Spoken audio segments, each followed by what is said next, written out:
6:44 in the morning. Midtown Manhattan. December. The kind of cold where you can see your breath the second you step outside. People are heading to work. Same routine. Same rush. Nobody's paying attention. And right in the middle of it, there's a man walking. Gray hoodie. Backpack. Calm. If you saw him, you wouldn't look twice. Because he doesn't look dangerous. He looks normal. But in less than 15 minutes, another man will be lying on the sidewalk. Shot. In broad daylight. And what happens after that? That's the part people still can't agree on. Because half the country calls him a killer. And the other half calls him something else. To understand this story, you can't just look at what happened. You have to understand why it happened. Because this isn't just about a shooting. It's about a moment where one life ends, and something much bigger gets exposed.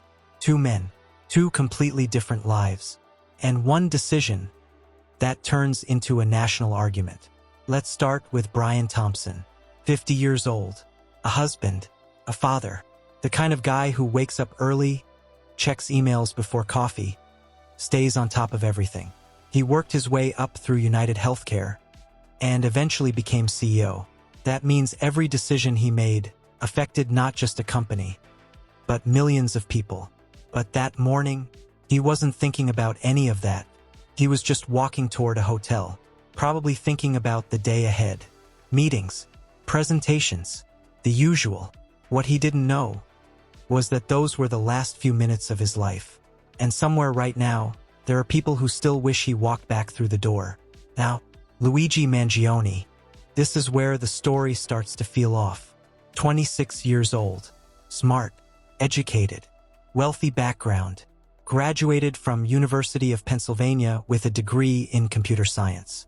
People who knew him described him the same way: quiet, thoughtful, curious, the kind of person you expect to build something, not destroy something. Nothing about his early life screams violence. Nothing obvious, which is exactly what makes this harder to understand. Around 2022, something changed. He started dealing with chronic back pain. Not temporary pain, the kind that stays, the kind that wears you down. He had surgery, but it didn't fix it. And if you've ever dealt with pain that doesn't go away, you know what it does. It changes how you think, how you feel, how you see the world. He starts moving around. Hawaii, Asia, traveling alone.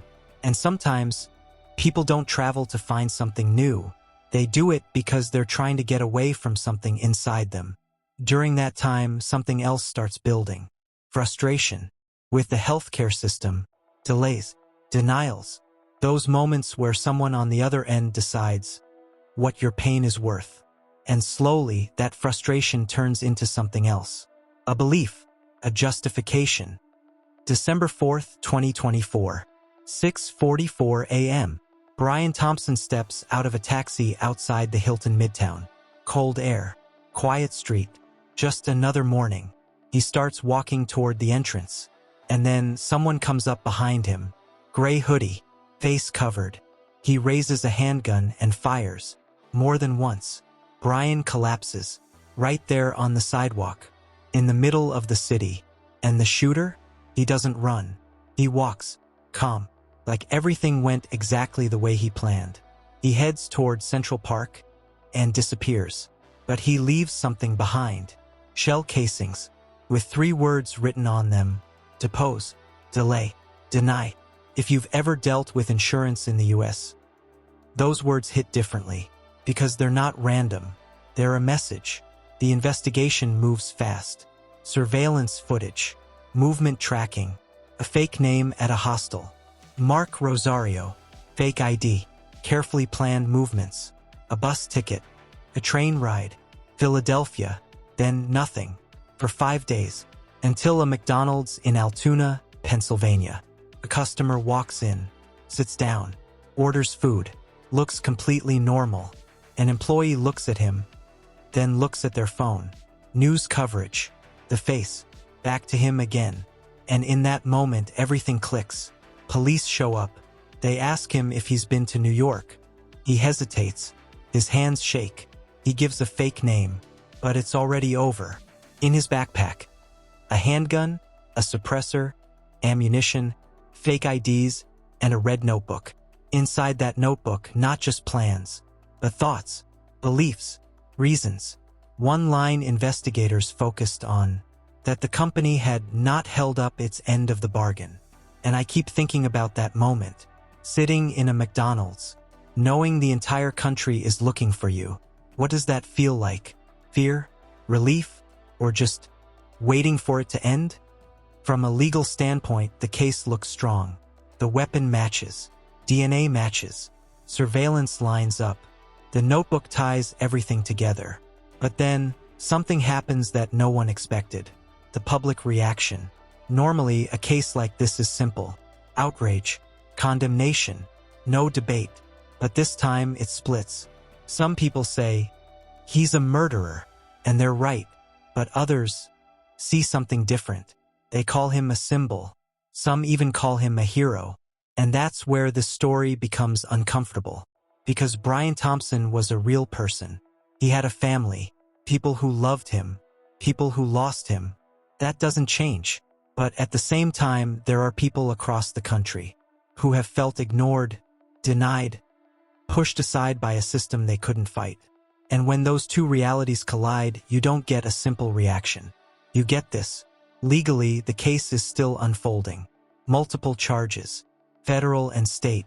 The death penalty was considered, then later taken off the table. Trials are scheduled. His legal team is fighting hard, trying to suppress evidence from the arrest. And through all of it, Luigi Mangione has said very little. This is the part that stays with you, because Luigi, in his own writing, didn't describe this as personal. He described it as a message, a statement, and the uncomfortable question is, what happens when people actually hear that message? After the shooting, conversations started changing. Politicians spoke more openly about healthcare.